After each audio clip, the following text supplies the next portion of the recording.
बिस्मिल्लाहिर्रहमानिर्रहीम। अस्सलाम वालेकुम नाजरीन, आप देख रहे हैं आवाज़। मैं हूँ बैरिस्टर एहतिशाम अमीरुद्दीन। डॉक्टर शहबाज गिल को लेकर जो अभी थोड़ी देर पहले अडयाला जेल के बाहर तमाशा लगा हुआ था, वो कुछ ऐसा ही था जो पाकिस्तान की सियासत में आपने तमाशा देखा है पिछले कुछ अरसे में। एक तरफ इस्लामाबाद की पुलिस थी जो डॉक्टर शहबाज गिल को जिस्मानी रिमांड में अपने कब्ज़े में लेने के लिए आई थी अदालत के फ़ैसले के बाद, क्योंकि आज दोपहर को अदालत ने फ़ैसला सुना दिया था कि केस में मज़ीद तफ्तीश की गुंजाइश मौजूद है। लिहाजा इस्लामाबाद पुलिस मुलज़िम को अपनी हिरासत में लेकर मज़ीद तफ्तीश कर सकती है 2 दिन के लिए। तो जब इस्लामाबाद पुलिस वहाँ पर पहुँची तो पंजाब की पुलिस ने कहा जी कि हम तो नहीं देंगे, हम तो आपको नहीं देंगे डॉक्टर शहबाज गिल को। डॉक्टर शहबाज गिल बीमार हैं, उन्हें सांस का प्रॉब्लम है, एस्थमेटिक है, लिहाजा हम उनको पिंडी के अस्पताल में भेजेंगे। जेल अथॉरिटीज़ ने भी मुलज़िम को इस्लामाबाद पुलिस के हवाले करने से इनकार कर दिया। अब इस्लामाबाद पुलिस में और पंजाब पुलिस में वहाँ पर आपस में ठन गई और मनाजिर जो मैंने देखे वो बड़े अफसोसनाक थे। मतलब कि ये कोई गली मोहल्ले के गुंडे नहीं थे जो एक दूसरे के आमने सामने थे, ये बाकायदा तौर पर 2 इदारे थे। एक इस्लामाबाद पुलिस थी, दूसरी पंजाब पुलिस थी, और एक दूसरे के साथ उन्होंने बड़ी देर कोशिश की कि मामला किसी तरीके से सेटल हो जाए, और फिर बाद में आपस में तल्ख कलामी भी हुई और एक अजीब व गरीब माहौल बना। फिर खबर आई कि रेंजर्स और FC आ रहे हैं इस्लामाबाद पुलिस की मदद के लिए ताकि डॉक्टर शहबाज गिल को पंजाब पुलिस की हिरासत में से लेकर इस्लामाबाद पुलिस की हिरासत में दे दिया जाए अदालत के फैसले के मुताबिक। फिर जाके पता लगा कि अब डॉक्टर शहबाज गिल को एम्बुलेंस में दे दिया गया है इस्लामाबाद पुलिस की हिरासत में। तो ये पहले ही हो जाना चाहिए था, इस हद तक बात ना ही जाती तो अच्छा होता। कम से कम ये इंप्रेशन तो ना जाता पाकिस्तान के लोगों को कि जिसके पास ताकत होती है और उसके मातहत फिर अदारे होते हैं, उनको फिर इस्तेमाल किया जाता है टिल द लास्ट मोमेंट अपना मतलब पूरा करने के लिए। बहरहाल PTI जो कि पहले दिन से डिस्टेंस कर रही है डॉक्टर शहबाज गिल से ख़ुद को उनकी स्टेटमेंट से, उसी तनाजुर में आज का बयान था सेनेटर फैसल जावेद का। क्या कहा उन्होंने, सुना। जो शहबाज गिल है उनके ऊपर आप कार्रवाई करें, जरूर करें, कानूनी जो चारा जो ये करे, क्योंकि उन्हें वो बयान हरगिज नहीं देना चाहिए था। उन्होंने बहुत बड़ी एक गलती की है। किसी किस्म का इस किस्म का जो बयान है वो काबिल कबूल नहीं हो सकता, लेकिन उस पे एक कानूनी चारा जोई करे, जो फेयर ट्रायल है वो किया जाए। लेकिन जो तशद्दुद किया गया है उसकी भी हम पुरजोर मजम्मत करते हैं। जिस तरह से इस इंपोर्टेड हुकूमत ने शहबाज गिल के ऊपर जो तशद्दुद किया है, जिस किस्म का उनके साथ सलूक किया है, इसकी भी ये हाउस को मजम्मत करनी चाहिए। एक तो सवाल ये पैदा होता है कि डॉक्टर शहबाज गिल पर तशद्दुद हुआ है, अगर हुआ है तो बिल्कुल नहीं होना चाहिए, कानून में गुंजाइश मौजूद नहीं है। दूसरा सवाल ये है कि जब कहते हैं पाकिस्तान तहरीक इंसाफ वाले कि फेयर ट्रायल होना चाहिए डॉक्टर शहबाज गिल के हवाले से, और ख़ुद कह रहे हैं कि बयान मुनासिब नहीं था और फेयर ट्रायल होना चाहिए, तो फेयर ट्रायल की पहला जो कदम होता है या फर्स्ट स्टेप जो होता है वो एक फेयर इन्वेस्टिगेशन होती है। इन्वेस्टिगेशन होती है, फिर वो कंक्लूड होती है, फिर उसकी रिपोर्ट बनती है, उसको कहते हैं कि चालान फिर जमा हो जाता है अदालत में, फिर ट्रायल शुरू होता है, फिर फेयर ट्रायल शुरू होता है। यानी the first step to a fair trial is a fair investigation. और ये फेयर इन्वेस्टिगेशन इस्लामाबाद पुलिस कह रही थी कि हमें करनी है। 2 दिन में हम डॉक्टर शहबाज गिल को तो इन्वेस्टिगेट कर ही नहीं सके, अभी तो उनके ऑडियो फोरेंसिक्स भी नहीं कराएं। अभी तो हमें यह भी नहीं पता चला कि डॉक्टर शहबाज गिल ने ये प्लानिंग के साथ किया था, अगर किया था तो किसके साथ किया था। तो उसके लिए हमें तफ्तीश तो करने दें, इन्वेस्टिगेट तो करने दें। ये इस्लामाबाद पुलिस का मौक़िफ़ था जिससे अदालत ने अल्टीमेटली फिर इत्तफाक किया। लेकिन असद उमर साहब कहते हैं कि इन्वेस्टिगेशन के लिए नहीं, तशद्दुद करने के लिए उनको दोबारा हिरासत में लिया गया। ये भी जिस वक्त गिरफ्तार किया गया शहबाज गिल को तो फ़ोन उसी वक्त ले लिए गए थे। फ़ोन तो पुलिस के पास मौजूद हैं, तो बयान भी उनका रिकॉर्ड पर मौजूद है, फ़ोन भी उनके रिकॉर्ड के अंदर पुलिस के पास मौजूद है। तो दोबारा जिस्मानी रिमांड मांगने की ज़रूरत क्यों पेश आई? इसका सिर्फ और सिर्फ एक मकसद है, और वो मकसद ये है कि मज़ीद तशद्दुद किया जाए और तशद्दुद करके उनसे एक मनगढ़ंत कोई स्टेटमेंट निकलवाई जाए जिसका निशाना इमरान खान हो। जो लोग कानून को समझते हैं ना, वो ये भी जानते हैं कि ये बड़ा पढ़ा लिखा असूल है कानून का कि जब कोई इन्वेस्टिगेटिंग ऑफिसर इन्वेस्टिगेशन करता है तो उसकी इन्वेस्टिगेशन के हवाले से या FIR के अखराज के हवाले से आप इस्लामाबाद हाई कोर्ट में चले जाते हैं कि जी FIR गलत हुई है, इसको खारिज कर दें। तो ये पढ़ा लिखा सेटल्ड लॉ है that the court does not step into the shoes of an investigating officer. यानी कि ये अदालतें भी नहीं करती है, ये हाई कोर्ट भी नहीं करता, ये सुप्रीम कोर्ट भी नहीं करता, लेकिन असद उमर साहब कर रहे थे। वो खुद इन्वेस्टिगेटिंग ऑफिसर के तौर पर ये बता रहे थे कि बयान उनका हो चुका है, फ़ोन उनका कब्जे में, पुलिस कहती है फ़ोन उनका कब्जे में नहीं है, उनके ड्राइवर का फ़ोन या डमी फ़ोन हमारे कब्जे में आया है, उनका असल फ़ोन हमारे कब्जे में नहीं आया। तो इन्वेस्टिगेटिंग ऑफिसर कुछ कह रहे हैं, लेकिन असद उमर साहब अपनी तफ्तीश करते हुए बता रहे हैं कि ये तफ्तीश मुकम्मल हो चुकी है, 2 चीज़ें थी, इससे ज़्यादा की गुंजाइश नहीं है, तो मजीद तफ्तीश की गुंजाइश है नहीं। He can not decide, even the high court can not decide, even the supreme court can not. ये मैं कानूनी बात कर रहा हूँ।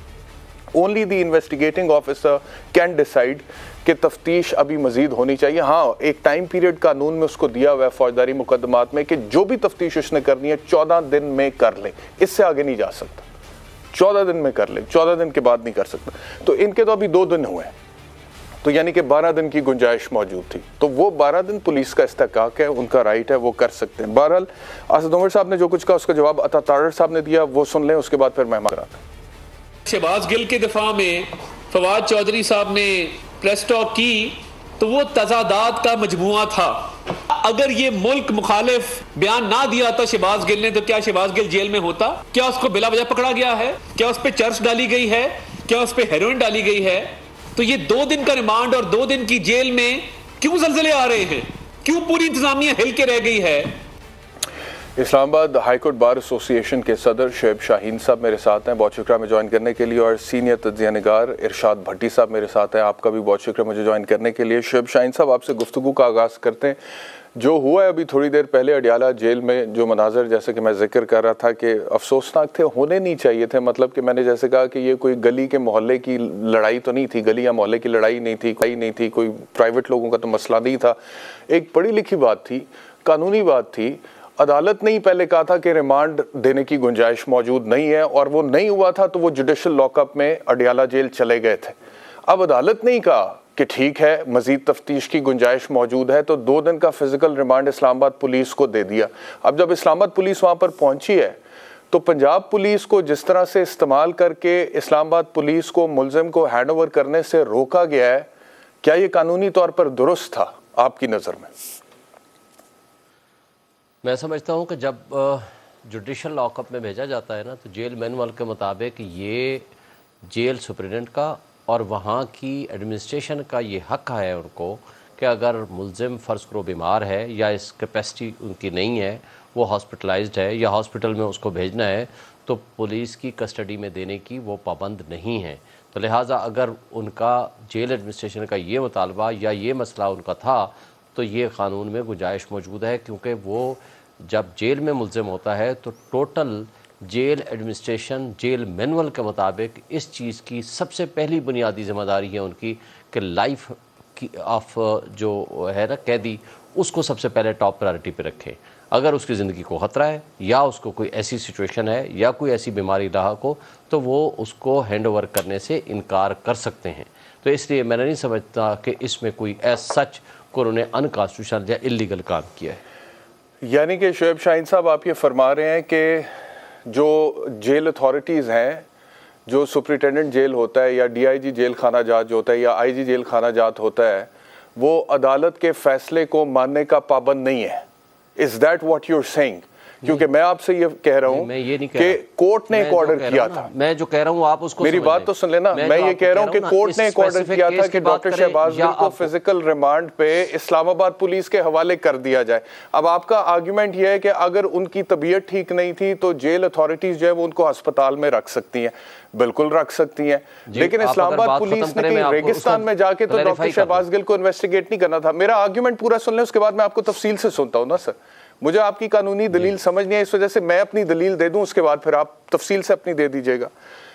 एक तो डॉक्टर शहबाज गिल को आप कह रहे हैं कि उनकी तबीयत खराब है, तो इस वजह से जेल अथॉरिटीज ने अपने तय फैसला कर लिया कि जी हमने इनको हॉस्पिटल भेजना है, हमने अदालत का हुक्म नहीं माना। अदालत का हुक्म तो मानना पड़ेगा सर। अब अगर उनकी तबीयत खराब है तो जहां पर जिसकी कस्टडी में वो हैं in accordance with the orders of the court, उसके मुताबिक उस अथॉरिटी ने उनको फौरी तौर पर तिब्बी इमदाद मुहैया करनी है, चाहे वो पिंडी पुलिस है, चाहे वो जेल अथॉरिटीज है, चाहे वो इस्लामाबाद पुलिस है। तो अदालत ने जिसको कस्टडी दे दी है उसने उनका तिब्बी मुआयना कराना है, उनको मेडिकल एड देनी है, डॉक्टर्स के पास लेकर जाना है, और अभी भी एम्बुलेंस में ही उनको पिम्स लेकर जा रहे हैं ना सर। तो ये कोई जेल अथॉरिटीज के कोई अनोखा ही कैदी था कि जो उन्होंने कहा कि जी सिर्फ हम ही इनको, हमारी कस्टडी में इनका इलाज होना चाहिए, और भाई रेगिस्तान में तो नहीं लेकर इन्वेस्टिगेट करना उन्होंने। मतलब कि कानूनी तौर पर बहुत ही अजीब चीज है जो उन्होंने की है जेल अथॉरिटी। अब आप फरमाइए प्लीज। जी, अगर मुझे आप 1 मिनट या 2 मिनट विदाउट इंटरप्शन अगर मुझे बात करने दें। एक तो आपने सवाल किया कि क्या इस सूरत में जेल एडमिनिस्ट्रेशन ये फैसला कर सकती है, मैंने कहा यस कर सकती है। एक है शहबाज गिल का स्पेशल केस। इस केस में बिल्कुल कोर्ट अगर आर्डर करती है कि फिजिकल रिमांड दे दें, और अगर मुल्जिम की ये कैफियत है, वो वहाँ की हॉस्पिटल मौजूद है जेल सुप्रीडेंट के जेल के अंदर, अगर वह वहाँ हॉस्पिटल में है, अंडर ट्रीटमेंट है, या किसी भी हॉस्पिटल में उनको लेके जाना ज़रूरी है, तो वो उसको रिफ्यूज़ करने का हक रखती है जेल एडमिनिस्ट्रेशन। इसलिए मैंने एक जनरल लीगल प्रिंसिपल की बात की, क्योंकि जेल मैनुअल के मुताबिक वो जेल एडमिनिस्ट्रेशन पाबंद है। डॉक्टर शहबाज गिल के केस पे आ जाए ना, फैसला करे वो अथॉरिटी पाबंद है। अब मैं आगे आता हूँ, मुझे आप इंटरप्ट ना करें प्लीज़, मैं बात मुकम्मल कर लूँ। अब मैं आगे आता हूँ कि शहबाज गिल के ऊपर शदीद तशद्दुद किया इस्लामाबाद पुलिस ने।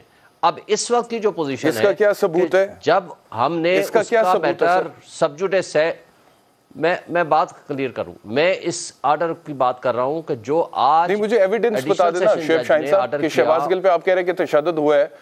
मेरे सामने वो पिम्स के जो मेडिकल बोर्ड था, 3 रुकनी मेडिकल बोर्ड जिसमें 3 डॉक्टर्स थे, उनकी रिपोर्ट कहती है मैजिस्ट्रेट को कि ना तशद्दुद हुआ है, ना जख्मी हुए हैं, ना ही कोई बीमारी है। अभी आप कह रहे हैं कि वो क्रिटिकल है, उनकी तबीयत ठीक नहीं, उनको सांस का प्रॉब्लम है। मेडिकल बोर्ड ये जो रिपोर्ट थी इसमें तो कहा कि कोई बीमारी भी नहीं है उनको, और ना ही तशद्दुद हुआ है।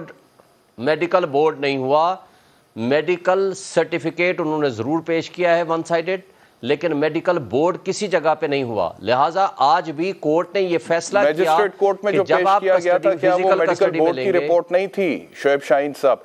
मेडिकल बोर्ड की रिपोर्ट नहीं थी, किसी मेडिकल ऑफिसर की रिपोर्ट है, मेडिकल ऑफिसर की रिपोर्ट है। अगर आप मुझे बात मुकम्मल करने देंगे मैं आपको बताता हूँ। मेडिकल ऑफिसर तो फिर जब वो जेल अथॉरिटीज में गए, फिर उनका मेडिकल बोर्ड क्यों नहीं करवाया पीटीआई ने? जब उनकी कस्टडी में चले गए तो पीटीआई ने क्यों नहीं करवाया? फिर अगर ये इत्मीनान बख्श रिपोर्ट नहीं थी, तो अब ये 2-3 दिन से जो जेल अथॉरिटीज की हिरासत में थे वहां पे मेडिकल करवा लेते और अपनी मर्जी से बोर्ड बनवा लेते और उसकी रिपोर्ट ले आते, और उसमें अगर आ जाता कि तशद्दुद हुआ है तो साबित हो जाता कि तशद्दुद हुआ है। वो उन्होंने करवाया नहीं, बस जुबानी कहते हैं कि तशद्दुद हुआ है। देखें, ज़बानी कह देना ही सफिशिएंट होता है। अब इस पे इन्वेस्टिगेशन होने की ज़रूरत है, मेडिकल बोर्ड बनने की ज़रूरत है, जेल के रिकॉर्ड का आने की ज़रूरत है। अगर जेल सुप्रीडेंट ये कह रहा है वो बीमार है, जेल सुप्रीडेंट ये कह रहा है कि वहाँ की मेडिकल रिपोर्ट है, वो मेडिकल रिपोर्ट तो ज़ाहिर है कोर्ट में सर जेल सुप्रीटेंडेंट डॉक्टर है, पीटीआई का कोई बंदा कह सकता है। जेल सुप्रीटेंडेंट तो कह ही नहीं सकता, वो डॉक्टर अगर कस्टडी में है, एक जेलर को क्या पता कि एक बंदा बीमार है या तंदुरुस्त है या उसको वो एस्थमेटिक है या उसको अगर आपने मेरी बात तो करने नहीं देनी, मैं खामोश हूं, आप फिर खुद ही बोल ले। मेरी बात तो आपने बात मुझे मुकम्मल ही नहीं करने देनी, मैं खामोश बैठा हुआ हूं, मैं बात ही नहीं मैं तो आपसे जो बताना है, जो बोलना है आप खुद ही बोल दे। अगर मेरे एक फिक्रे के बाद अगर आपने बोलना है तो मैं फिर बोलता ही नहीं हूं, मैं खामोश हूं। जब आप मुझे कहेंगे मैं तब बोलूंगा। मैं तो आपको पूरा मौका दे रहा हूं सर। मैं भट्टी साहब की तरफ चला जाता हूं, मैं भट्टी साहब की तरफ चला जाता हूं। ये कौन सा मौका है कि अगर आपने मेरी बात को आपने बात करने ही नहीं देनी है तो मैं नहीं बोलता हूं, आप करें, आप बात करें, आप भट्टी साहब को दे दें। नहीं, मैं तो आपको पूरा मौका दे रहा हूं, मेरे हिसाब से मैं आपको पूरा मौका दे रहा हूं। लेकिन मौका की बात ये होती है कि जो मैं बात कर रहा हूं मुझे उस बात को वाज़ेह तो करने दें।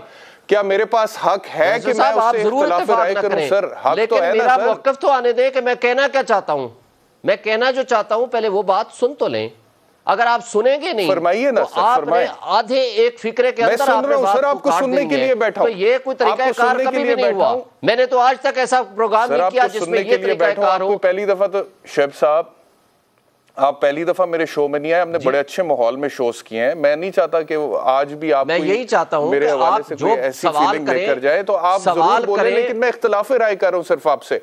आप फरमाइए, बोले, आप बोले, करें, आप जरूर इख्तलाफ करें। देखें, सिचुएशन ये है कि एक दिन जिस बंदे को गिरफ्तार किया जाता है उसके शीशे तोड़ के उसमें से एक मोबाइल जो कि पर्चा रिमांड में उन्होंने नहीं लिखा था, आज उन्होंने आकर कहा जी हाँ जी एक मोबाइल हमारे पास मौजूद है, एक मोबाइल हमने उसमें से लेना है। एक एडमिटेड फैक्ट है, एक बंदे की स्टेटमेंट आई है। हम आज के आर्डर की वारीज में नहीं जाना चाहते। आज भी वो इलीगल आर्डर किया है एडिशनल डिस्ट्रिक्ट एंड सेशन जज साहिबा ने, और वेग उन्होंने ये नहीं कहा, उन्होंने कहा है कि जी कुछ डायरीज हैं जो कि प्रोहिबिटेड है कि हम मुल्जिम के वकील को और मुल्जिम को भी नहीं दिखा सकते, उसकी बुनियाद पर मजीद तफ्तीश की जरूरत है। पर्चा रिमांड ये कहता है कि जी मोबाइल की हमें रिकवरी चाहिए। एक बंदे के पास उनके बकौल, पुलिस के बकौल, एडमिटेडली उस गाड़ी में मौजूद था। अच्छा, उसके बाद गाड़ी कौन ले जाता है? ड्राइवर ले जाता है। उसकी बीवी के घर में घुस जाते हैं और उसको एक दिन के लिए थाने में भी रखते हैं, जेल में भी रखते हैं। और एक चीज़ और जहन में रखेंगे कि मैटर सब जुडिस है इस्लामाबाद हाई कोर्ट के पास, आज रिट पिटीशन फाइल कर दी गई है जो कि कल सुबह फिक्स है। अब क्वेश्चन ये है कि इस तरह के सर्कमस्टांसेस में जेल की एडमिनिस्ट्रेशन को ये हक हासिल है कि वो वहां अपने मुल्जिम की जो उनकी कस्टडी में है उसकी जिंदगी को सबसे पहले देखे। हाँ, बाकी ये चीज है कि अगर इस तरह की सिचुएशन है तो आज भी एडिशनल डिस्ट्रिक्ट एंड सेशन जज ने ये बात लिख के दी है कि मेडिकल सर्टिफिकेट पहले मेडिकल उसका मुआयना कराया जाए, उसके बाद आप फिजिकल कस्टडी में लेकर जाएं। और बात यह है कि ये मैटर आया है चूंकि जिंदगी का मामला है, ह्यूमन राइट्स की वायलेशन यहां हो रही है। ये तशद्दुद अगर किसी एक इंसान का, कोई पॉलिटिकल वर्कर हो, कोई बेशक कोई साफी हो या आम सिटीजन ऑफ पाकिस्तान हो, जहां भी वायलेशन ऑफ ह्यूमन राइट्स होगी हम कहेंगे कि ये ज्यादती है। हाँ, कानून कायदे के मुताबिक जिसके खिलाफ जो एक्शन बनता है वो आप प्रोसीड करें। आपने FIR काट दी और इसके ऊपर क्वेश्चन हमने फाइल बिल्कुल ठीक हो गया। अच्छा शोएब साहब, अब मेरी भी गुजारिश सुन ले, फिर मैंने भट्टी साहब की तरफ जाना है। जी प्लीज। बिल्कुल ठीक कह रहे हैं आप। मैं भी जरा कुछ इसके ऊपर अपना मौक़िफ़ दे दूं, फिर भट्टी साहब आपकी तरफ आ रहा हूँ। जहाँ पर शोएब साहब अगर ह्यूमन राइट्स की बात आएगी ना, या पुलिस की हिरासत में टॉर्चर की बात आएगी, तो मैं कंधे से कंधा मिलाकर आपके साथ खड़ा हूँ।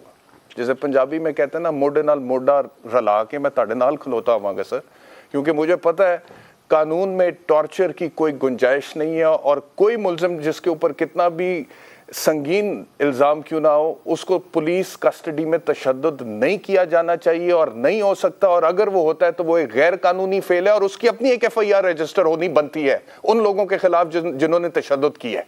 यहाँ तक आप समझ लें कि मैं बिल्कुल आपके साथ।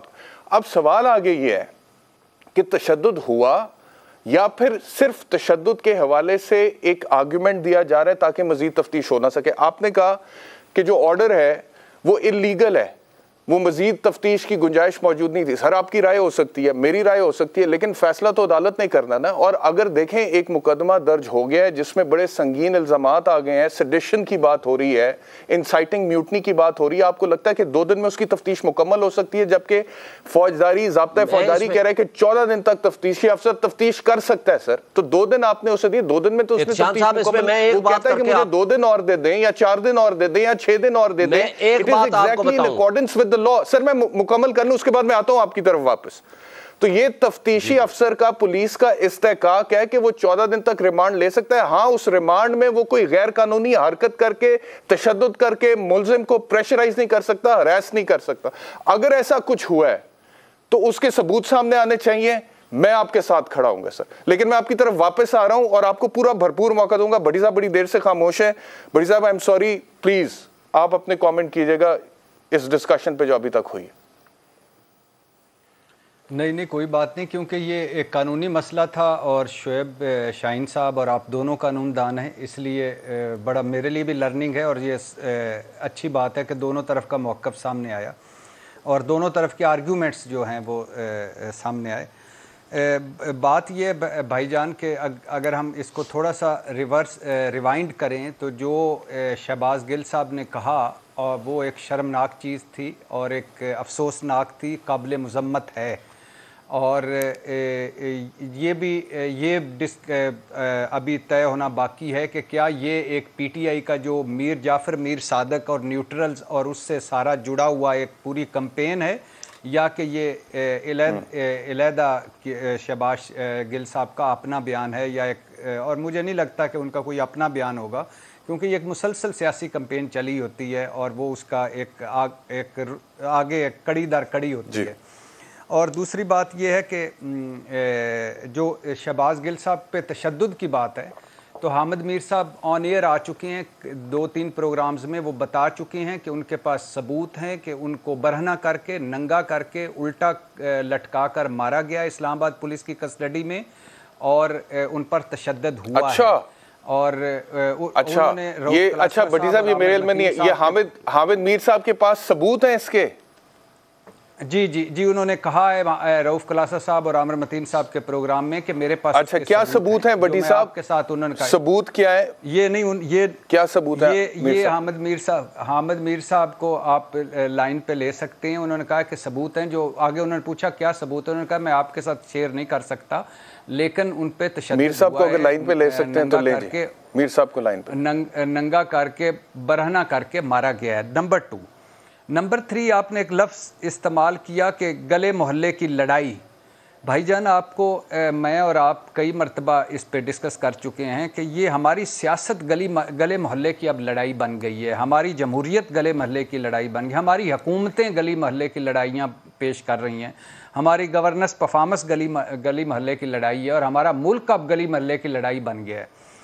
तीसरी बात यह है कि ज़िंदगी और ह्यूमन राइट्स, ये मैं आप और मैं कई मरतबा कई प्रोग्रामों में डिस्कस करते हैं कि इस मुल्क में 2 आइन हैं, 2 कानून हैं, 2 तरह के लोग रहते हैं। एक 5% हैं, वो हैं जिनका फेस होता है, जिनका कोई नाम होता है, वो शहबाज गिल साहब हों, वो ठीक कह रहे भट्टी साहब, लेकिन ये बहस तो हम करते रहते हैं, लेकिन जो बात आपने की है ना भट्टी साहब वो बड़ी इंपॉर्टेंट है। आपने हामिद मीर साहब को कोट किया और इसमें कोई शक नहीं है, मीर साहब बड़े साफ़ी हैं, उनका बड़ा एहतराम है। उन्होंने एक बात की है तो मैं समझता हूँ कि जिम्मेदारी से ही की होगी, लेकिन अब सबूत सामने आना बड़ा ज़रूरी है। क्योंकि देखें ना, अगर वाकई में डॉक्टर शहबाज गिल पे तशद्दुद हुआ है पुलिस कस्टडी में, तो ये कोई छोटी बात तो नहीं। अब इस्लामाबाद पुलिस का एक ट्वीट मेरे सामने अभी, वो कहते हैं जी मुल्ज़िम शहबाज शबीर पर जिस्मानी रिमांड के दौरान किसी किस्म का कोई तशद्दुद नहीं किया गया, ना ही अदालत में पेश करने पर उन्होंने कोई ऐसी बात की। हालांकि ये बात गलत है।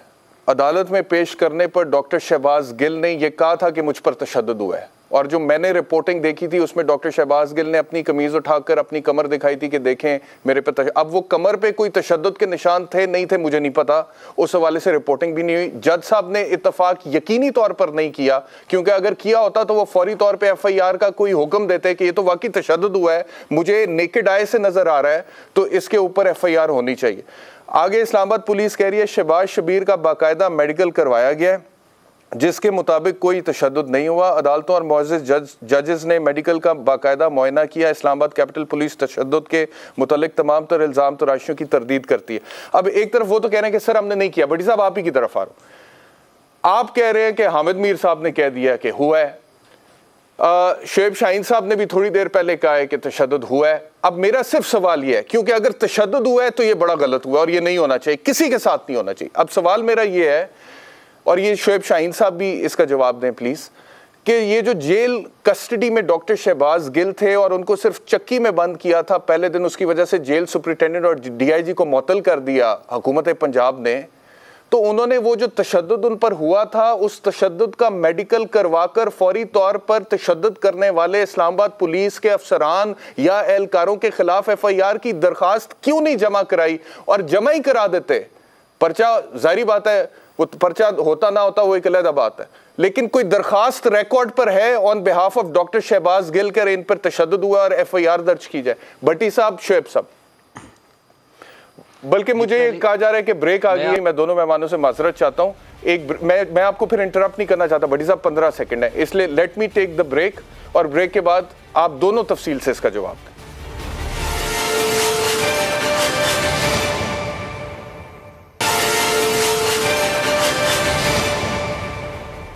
वेलकम बैक टू आवाज़। इरशाद भट्टी साहब हमारे साथ हैं, शुएब शाहीन साहब हमारे साथ हैं। भट्टी साहब आप ही बोलिएगा, लेकिन मैं सिर्फ जो बात आप कह रहे हैं कि हामिद मीर साहब ने कही है, इमरान खान साहब ने भी बोली थी, क्या कहा था ये मैं सुनवा देता हूँ और उसके बाद आपकी तरफ आता हूँ, और पंजाब के जो वज़ीर दाखिला उन्होंने जो कहा था वो भी सुनवा देता हूँ, फिर आप बोलिएगा, दिखाइए। अब भट्टी साहब, एक तरफ खान साहब ये कह रहे हैं कि जेल में नंगा करके शहबाज गिल को मारा है, और वज़ीर दाखिला पंजाब कर्नल हाशिम डोगर क्या कह रहे हैं ये भी ज़रा सुने।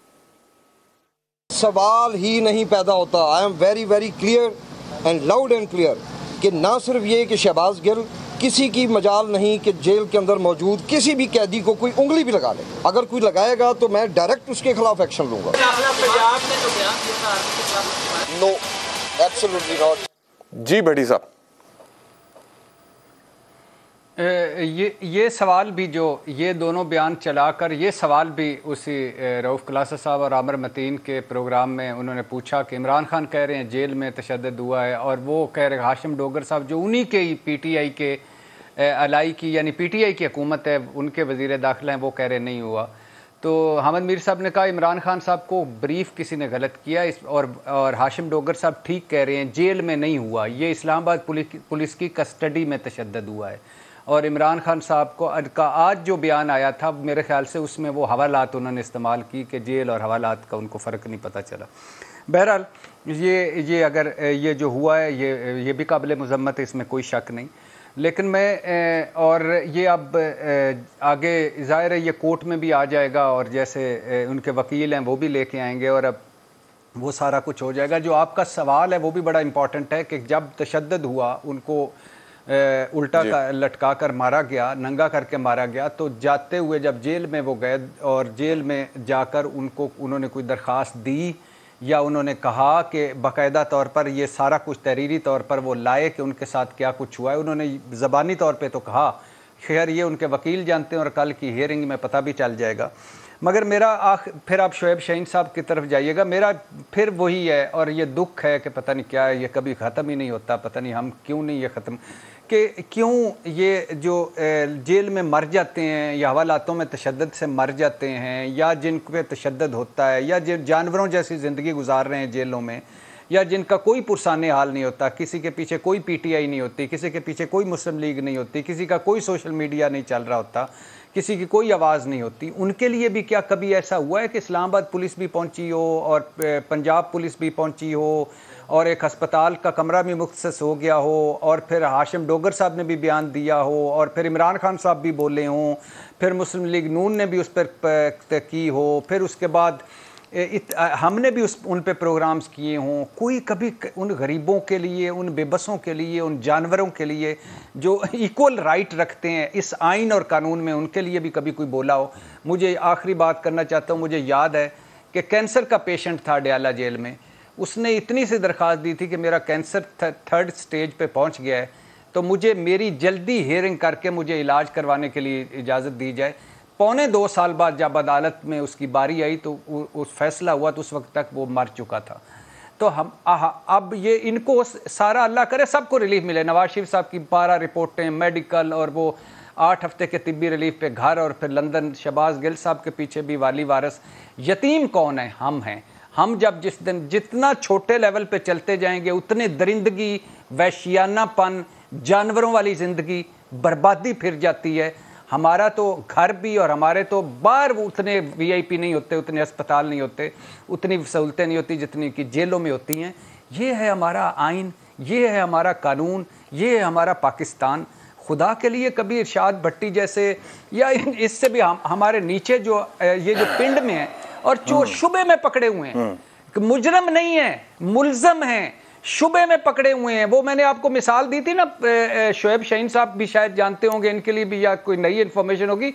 9 लखा का पान फरोश एहतराम रमज़ान आर्डिनेंस में अंदर हुआ, 5 दिन की उसको सजा मिली, 6 साल बाद वो जेल से निकला। तो 6 साल बाद इजाजत दीजिएगा। और वो रानी जिसको 19 साल जेल होगी, जिस पर कोर्ट ने ठीक कह रहे हैं भट्टी साहब आप। ये तो मैं और आप अक्सर प्रोग्राम्स में बात करते रहते हैं, हमारे कानूनी अदालती निज़ाम की जो सूरत हाल है उसमें एक गरीब आदमी किस तरह से पिसता है, वो मुझे भी पता है, आपको भी पता है, शोएब साहब को भी पता है, उस पर तो हम बात करते रहते हैं। शोएब साहब, ये जो अभी बात हुई, ये जो सवाल था मेरा ब्रेक पर जाने से पहले, इसका प्लीज़ जवाब दीजिएगा कि अगर पाकिस्तान तहरीक इंसाफ ये क्लेम करती है कि जी तशद्दुद हुआ है, तो मुझे ये बताएं कि जब डॉक्टर शहबाज गिल पंजाब अथॉरिटीज़ की कस्टडी में थे, अडयाला जेल में थे, और उनको एक रात चक्की में रखने की वजह से जेल सुपरिटेंडेंट को सस्पेंड कर दिया गया, मुअत्तल कर दिया गया, तो उस टाइम पर वो जो तशद्दुद उन पर हुआ था उसका मेडिकल करवा कर FIR की दरख्वास्त क्यों नहीं दी गई पाकिस्तान तहरीक इंसाफ की तरफ से? अगर तशद्दुद हुआ था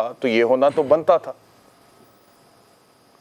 पहली बात तो मैं भट्टी साहब की बात से एग्री करूँगा कि हम आम आदमी की ज़िंदगी, अगर शहबाज गिल के साथ ये हो रहा है तो आम आदमी के साथ क्या हो रहा है। आज आपने फैसलाबाद में देख लिया, एक दरिंदे ने एक बच्ची खातून को जो स्टूडेंट है और उसने शादी से इनकार करे, उसको जूते चटवाए गए और उसकी वीडियो बनाएगी और उसके साथ जो ऐसे ही देखा आपके सामने है ये। अच्छा, उसके बाद मैं कहता हूँ डेरा गाजी खान में, सिंध में, कई जगहों पे क्या क्या नहीं हो रहा होगा जिसका कोई एविडेंस हमारे पास नहीं है। शहबाज गिल की एक बात करके मैं आपको एग्जैक्टली इस जवाब पे आता हूँ। शहबाज गिल ने 12 तारीख को मुझे खुद बताया, उसने कहा जी मेरे ऊपर इस कदर जिस्मानी और फिज़िकल टार्चर हुआ कि मेरे प्राइवेट पार्ट्स पे भी, और उसने मजिस्ट्रेट को भी दिखाया और उसने मुझे कहा कि जी आप खुद भी देख सकते हैं, पुलिस की मौजूदगी में उसने मुझे ये बात बताई। फिर आज जो हामिद मीर साहब की बात कर रहे हैं, हामिद मीर साहब ने मुझे तो मेरा सवाल का जवाब दे देना शुएब साहब। मैं एग्जैक्टली उसमें आ रहा हूँ।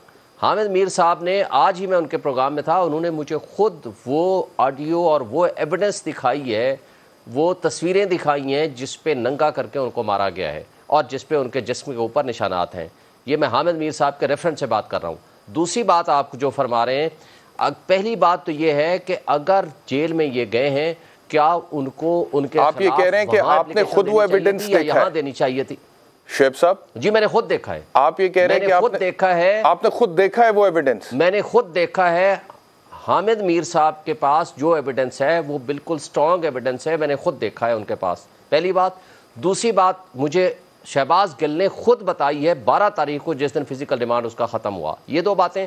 तीसरी बात जो आप फरमा रहे हैं, मैं उस पर आता हूँ कि क्या चक्की में रखने की बुनियाद पर क्या उसके खिलाफ प्रोसीडिंग होनी चाहिए थी वहाँ जेल सुप्रीडेंट के खिलाफ या नहीं?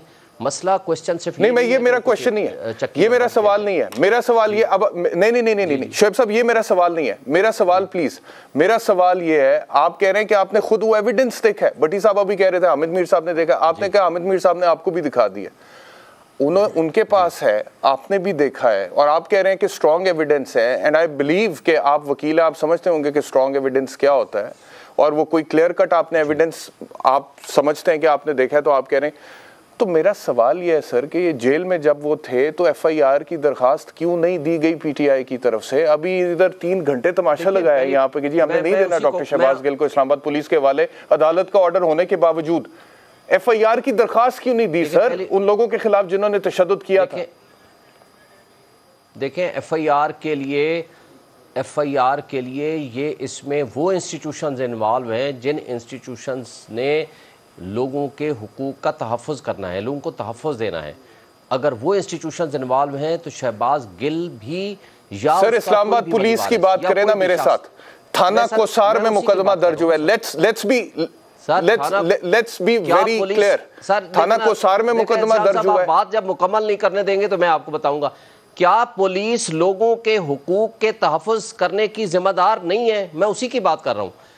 जो इदारे लोगों के हुकूक के तहफ़्फ़ुज़ करने के पाबंद हैं, अगर वायलेशन ऑफ ह्यूमन राइट्स करेंगे, ये क्राइम है, जरूर देनी चाहिए थी। मैं यही तो आपसे पूछ रहा हूँ शुएब साहब, आप प्लीज गुस्सा ना कीजिएगा, मैं यही आपसे पूछ रहा हूँ। देखें, नहीं सर प्लीज मुझे ये बता दें कि शहबाज गिल के खिलाफ पर्चा इस्लामाबाद पुलिस ने काटा थाना कोसार में। शहबाज गिल की तफ्तीश वहाँ के तफ्तीशी अफसर ने करनी है। शहबाज गिल उनकी कस्टडी में था। शहबाज गिल पे अगर कोई तशद्दुद हुआ जिसके आप कहते हैं कि एविडेंस आपने देखा है तो उन्होंने किया है, उनके खिलाफ ही देना। FIR की कोई दरखास्त दी सर आपने? कोई दरखास्त दी? करो ना, मुझे बात मुकम्मल करने दें। मैं ये कह रहा हूँ कि ये उनके खिलाफ FIR दर्ज करने की दरखास्त देनी चाहिए थी, अगर आज तक नहीं दी, और अगर नहीं दी तो ये कल भी दे सकते हैं, परसों भी दे सकते हैं, 2 महीने बाद भी दे सकते हैं, इसलिए कि एक बंदा जो विक्टिम है वो जेल में है या वो आपको पता है शुएब साहब के क्रिमिनल लॉ में टाइमिंग कितनी इंपॉर्टेंट है sir? After thought criminal law में आपको पता है सर टाइमिंग कितनी इंपॉर्टेंट है। चंद घंटों की डिले से FIR जो है वो अपनी वेरासिटी लूज कर जाती है। जिसके ऊपर तशद्दुद हो रहा है वो तो कस्टडी में है, विक्टिम ही सबसे बड़ा विटनेस होगा ना। विक्टिम जिसकी सर पाकिस्तान तहरीक इंसाफ पूरी बाहर खड़ी है, आप उनके साथ खड़े हैं, वकला उनके साथ खड़े हैं, किसी को मिलने भी देंगे। असद उमर, फवाद चौधरी, कोई दरखास्त दे देता, शहबाज गिल ने नहीं देनी थी, कोई और मुद्दई आ जाता। सर आप कहते हैं आपने एविडेंस देखा है, you can report it to the police also, you can become the complainant also. आप भी दे सकते हैं दरखास्त सर, आपने, मैंने तो नहीं एविडेंस देखा, कोई भी दे सकता है देखा, आपने देखा है ना, उसमें कोई पाबंदी नहीं है। आपने, लेकिन इस्लामाबाद पुलिस के खिलाफ आप दे सकते हैं दरखास्त, होता है इंडिविजुअल के भी अगेंस्ट होता है, विक्टिम भी दे सकता है, कोई बंदा भी इन्फॉर्म कर सकता है, इन्फॉर्मर बन सकता है। लेकिन इसमें अफसोस की बात यह है कि जिनके खिलाफ दरख्वास्त देनी है कि अगर वो खुद ही यहाँ इसमें प्रोसिक्यूटर हैं, खुद ही वो पुलिस वाले हैं, खुद ही ये सारा कुछ कर रहे हैं, तो नेचुरली इस तरह के केसेस में जब तक वो विक्टिम बाहर नहीं आएगा, उसकी स्टेटमेंट नहीं आएगी। जनरली इस तरह की जो एप्लीकेशंस होती हैं वो एंटरटेन नहीं होती, उसके लिए प्रोसीडिंग्स कानून के मुताबिक की जानी चाहिए। और क्राइम में कि कोई भी टाइम बाउंड नहीं होता, क्राइम स्टेट के अगेंस्ट होता है, किसी भी स्टेट में। ये तो सियासी बात होगी ना कि आपने शोर मचाया हुआ है कि तशद्दुद हुआ है, आप ये कहते हैं मैंने एविडेंस भी देखा है, लेकिन जब एविडेंस आपके पास मौजूद है और आपने देखा है तो उसके बाद आप थाने में दरखास्त ही नहीं देते हैं कि हमारे साथ ज्यादती हुई है। और वो चीफ ऑफ स्टाफ है इमरान खान का, अगर उसके साथ इतनी ज्यादती हो रही है तो क्यों पीटीआई चुप है? देनी चाहिए थी। बताएं मुझे क्यों चुप है पीटीआई? अगर इतनी ज्यादती उनको देनी चाहिए थी और आज भी देनी चाहिए। एहतशाम साहब, मैं कहता हूं कि उनको तो पहले नहीं देनी चाहिए थी, अगर नहीं दी तो आज दे, आज नहीं दी तो कल दे, इसको फौरन करना चाहिए। देखिए, नहीं दी तो इसका मतलब क्राइम होता है वो कभी नहीं खत्म होता, क्राइम स्टेट के अगेंस्ट होता है, उसमें एफआईआर दर्ज करने की दरखास्त देनी चाहिए। मैं आपसे एग्री करता हूं सर, मैं यही कह रहा हूं ना, देनी चाहिए थी, लाजिम व मलजूम थी, जो करने वाला काम था वो किया नहीं, इल्जाम तराशी हो रही है। और ये भी तो हो सकता है कि फिर वाकई में तशद्दुद नहीं हुआ। जब आप लोगों ने दरखास्त ही नहीं दी है तो ये भी तो हो सकता है कि तशद्दुद हुआ नहीं और आप लोग झूठी मनगढ़ंत कहानी बना रहे हैं इदारों को मिलाइन करने के लिए। हर केस में आप दे नहीं रहे। हर केस में क्या, हर केस में जो मुल्जिम है, जो मुल्जिम है जिसके ऊपर तशद्दुद होता है, क्या वो आकर एफआईआर कटाता है? देखना यह है क्या किन हालात में एफआईआरें पुलिस वालों के खिलाफ या जो उसके ऊपर तशद्दुद करने वाले थे उनके खिलाफ कटती हैं और कब कब कटती हैं, ये आपको भी पता है, ये हमें भी पता है। आप लोग तो और ये इस तरीके से ना एफआईआरें करती है, ना इस तरीके से कभी कोई मुल्जिम जो है जिसके ऊपर तशद्दुद हुआ होता है वो जेल में बैठ के इस तरह की एप्लीकेशनें दे। आईजी पंजाब आपका, आईजी जेल खाना जात आपका, वजीर दाखिला आपका, सारे पंजाब के इदारे आपके अंडर, आप लोग करते सर, आप लोगों के पास इतनी। आप शहबाज गिल को किसी बेचारे वो फैसलाबाद की लड़की के साथ तो कंपेयर ना करें। डॉक्टर शहबाज गिल की बात हो रही है, इमरान खान के चीफ ऑफ स्टाफ की बात हो रही है। बड़ी साहब प्लीज 1 मिनट में आप कंप्लीट कीजिएगा, फिर मैंने आगे बढ़ना। जी जी बिल्कुल, आप 100% ठीक कह रहे हैं और तो फ़ौरन दरख्वास्त देनी चाहिए। और क्योंकि ये सारा कुछ जो कुछ हुआ है, इस पे तो पहला कदम ये बनता था कि जो ही वो उधर पहुंचे थे उनको दरख्वास्त देनी चाहिए थी, और वो अगर वो मेडिकल करवाना चाहते वो भी करवा सकते थे। और इसमें तो कोई शक नहीं। और डिले क्यों किया जा रहा है मुझे नहीं समझ आ रही, क्यों किया जाए, उनके वकील जाने, पीटीआई वाले जाने, या शहबाज गिल साहब जो इस तशद्दुद के विक्टिम बने वो जाने। आखिरी बात वही, मैं भी आज बड़ा दुखी हूँ फैसलाबाद वाले पे कि ये कहीं किसी रिमोट एरिया में नहीं हुआ, ये किसी पिंड में नहीं हुआ, ये फैसलाबाद में हुआ है। किसी अनपढ़ आदमी ने नहीं किया, एक पढ़ी लिखी फैमिली ने किया है। और ये है हमारे यहाँ हाल दरिंदगी का, वैश्यानापन का, ताकत का, पैसे का और धौंस और धांधली का ये हाल है कि ये गरीब लोग जहाँ भी होते हैं मारी जा रहे हैं। काबिल मुजम्मत। और बड़ी साहब बहुत शुक्रिया मुझे ज्वाइन करने के लिए। I have to close the segment, आगे बढ़ना है। शुएब साहब आपका बहुत शुक्रिया मुझे ज्वाइन करने के लिए सर, और ज्वाइन करने के लिए बहुत शुक्रिया। और मैं बिल्कुल भी ये नहीं चाहता था कि आपके साथ कोई ऐसा माहौल बने, और आई होप कि आपको तसल्ली होगी कि मौका पूरा मिला है आपको। आगे बढ़ते हैं, एक और स्टोरी जो बड़ी इंपॉर्टेंट है जिसके हवाले से मैंने बात करनी है, वो पेट्रोल के हवाले से। कल जो 6 रुपये 72 पैसे फ़ी लीटर पेट्रोल की कीमत में इजाफा हुआ है, एक ऐसे टाइम पे जब एक्सपेक्ट ये किया जा रहा था कि पेट्रोल के हवाले से अवाम को कोई रिलीफ दिया जाएगा। Bilal Kiani sahab, coordinator to the prime minister on economy and energy, कल हमारे साथ थे, उनसे बहस हो रही थी इस बात पर कि सर ये तो अवाम को रिलीफ देने का टाइम था बिलाल साहब, और उस टाइम पे एक और पेट्रोल बम अवाम के सर पर फोड़ दिया हुकूमत ने।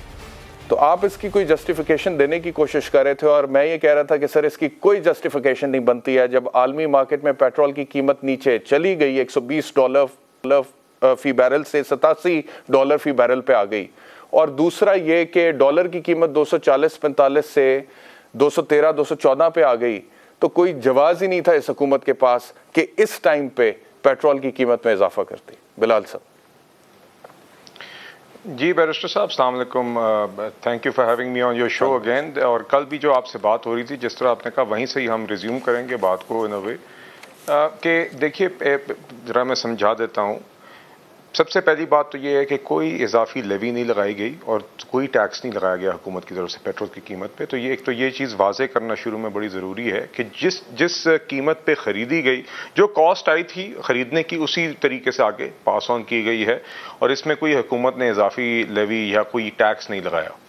दूसरी बात यह है कि जहाँ तक एक्सचेंज रेट और तेल की कीमत की बात है, तो आपने सही कहा कि ब्रेंट की कीमत मतलब कि काफ़ी कम रिड्यूस हुई है, एक्सचेंज रेट भी पिछले 15 दिनों में रिड्यूस हुआ है, मगर आज जैसे आप जानते हैं पेट्रोल की कीमतों में रिवीजन जो है वो हर 15 दिनों बाद होती है। मगर मैकेनिज्म ऐसा है कि जब आप नई कीमत का तयन करती है, और ये भी मैं वाजे कर दूं, ये ओगरा वर्किंग करती है। तो ओगरा ने जो वर्किंग करके जो हुकूमत को पेश की, हुकूमत ने वही रिकमेंडेशन वज़ीर आज़म साहब ने अप्रूव की और वही नोटिफाई हुई है। मगर ओगरा भी जब वर्किंग करती है तो 15 दिन की एवरेज लेती है। तो जिस तरह आपने कहा कि डॉलर 213 पे ज़रूर आ गया था, 213 214 आखिरी डॉलर रेट था जो उस 15 दिन की विंडो पे लगता था, मगर क्योंकि 15 दिन की एवरेज ली जाती है इस मैकेनिज्म में, तो एवरेज बन रही थी 227 रुपये। इसी तरह डॉलर की भी ब्रेंट की भी एवरेज जिसके ऊपर तयन किया गया पेट्रोल की कीमत का, वो ब्रेंट नहीं हम करते, हम प्लैट्स, सिंगापुर का एक है ऑयल प्राइसेस का मेट्रिक है, उसको हम 102.60 डॉलर का एवरेज हमें ऑयल प्राइस प्लैट्स के मुताबिक पड़ी है।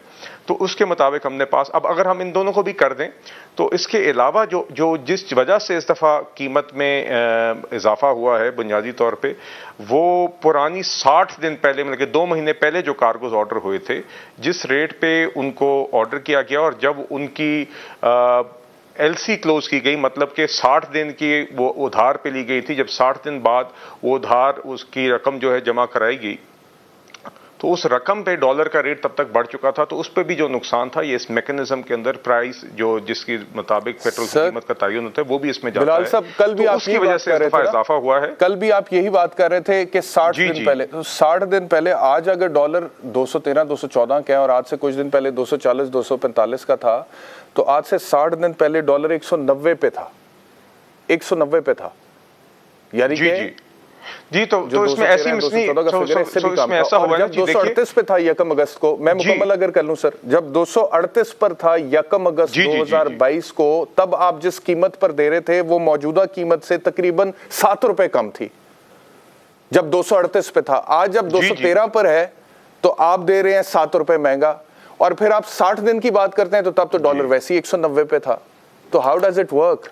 जी तो मैं ये आपका सवाल बिल्कुल जेन्युइन सवाल है। तो जिस तरह आपने फरमाया, देखिए जब मैं 60 दिन पहले की बात करता हूं तो उसमें जो एलसियां क्लोज हुई, मतलब कि जिन कार्गोज की मैं बात कर रहा हूं जिसकी 60 दिन पहले आपने कार्गो तेल लिया और अब पेमेंट कर रहे हैं, तो उनमें हुआ असल में ये कि कुछ जिस टाइम पे वो तेल आपको फराम किया गया तो उस टाइम पे डॉलर का रेट था 205 210, कुछ 60 की हैं, कुछ 30 दिन की होती हैं, डिफरेंट एलसियां होती है डिफरेंट मुद्दतों के साथ।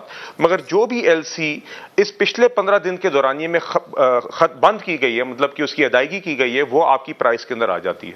तो इसके अंदर कुछ एलसियां थी जो 205 या 210 रुपए पे खुली थी, वो कोई 235 पे, कोई 240 इस तरह के रेट्स के ऊपर 238 के रेट पे बंद हुई हैं। तो वो जो 30-40 रुपए का डिफरेंशियल दीगर एलसीओ में आया है, कहीं 30 कहीं 40 कहीं डिफरेंट, वो इस दफा इसकी वजह से इजाफा हुआ है जी। और यही मैं आपको समझाने की कोशिश कर रहा था। और देखिए दूसरी बात, इसको छोड़ते हैं, टेक्निकल बातों से निकलते हैं, एक जरा बात करते हैं अवामी सतह पे। मिफ्ता इस्माइल साहब ने 2-3 दफ़ा मैंने खुद सुना, उन्होंने कहा है कि महंगाई को कंट्रोल करना मेरी तरजीह नहीं है, मेरी तरजीह हाथ में से नहीं, मेरी प्रायोरिटी नहीं है। और मैं समझता हूँ कि जिस फाइनेंस मिनिस्टर की तरजीह में महंगाई को कंट्रोल करना एक ऐसी सोसाइटी में नहीं है जहाँ पर लोग गुर्बत से तंग आकर खुदकुशी कर रहे हैं और खुदकुशी करने से पहले बच्चों का गला काट रहे हैं। ये मैं पिछले हफ्ते के टोबा टेक सिंह का जो इंसिडेंट था उसका हवाला दे रहा हूँ। तो वो बंदा फाइनेंस मिनिस्टर रहने के काबिल नहीं है सर, माजरत के साथ, लेकिन मैं ऐसे ही समझता हूँ। तो उनकी प्रायोरिटी है कि डिफॉल्ट से बचाना था, डिफॉल्ट से हम बच गए, किसी और को ले आए शहबाज शरीफ साहब जिसकी तरजीह हो। नहीं देखिए बैरिस्टर साहब, मैं जिस प्रेस कॉन्फ्रेंस के अंदर इस बात का जिक्र हुआ था मैं उनके साथ बैठा हुआ था और वो बात आउट ऑफ कॉन्टेक्स्ट ली गई। उन्होंने यही कहा था कि मेरी अव्वलीन तरजीह जो है वो डिफ़ॉल्ट अवर्ट करना था। उन्होंने हरगिज़ उनका ये मतलब नहीं था कि इन्फ्लेशन मेरी तरजीह नहीं है, बल्कि काफ़ी दफ़ा वो भी और हम सब पूरी इकोनॉमिक टीम ये कहती है कि यकीनन कहा है सर उन्होंने, रिकॉर्ड पे है, कंट्रोल बिलाल साहब रिकॉर्ड पे है।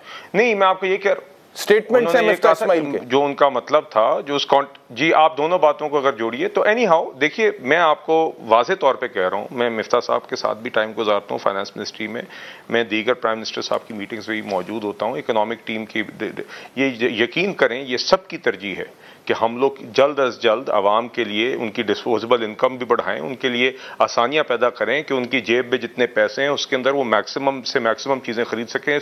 सबसे पहले बुनियादी अशिया खरीद सकें, दवाइयाँ खरीद सकें, अपने बच्चों की स्कूलों की फीस दे सकें। यकीन करें ये हमारी अवलीन तरजीह है, मगर अभी हमारी उससे भी ज़्यादा बड़ा मसला ये था कि अगर बहुत शुक्रिया बैरिस्टर साहब हो गया। अल्लाह करे गरीब आदमी की ज़िंदगी आसान हो इस मुल्क में। आपका बहुत शुक्रिया। इंशाल्लाह कल आपसे दोबारा मुलाकात होगी बशर्ते ज़िंदगी। अल्लाह हाफ़िज़।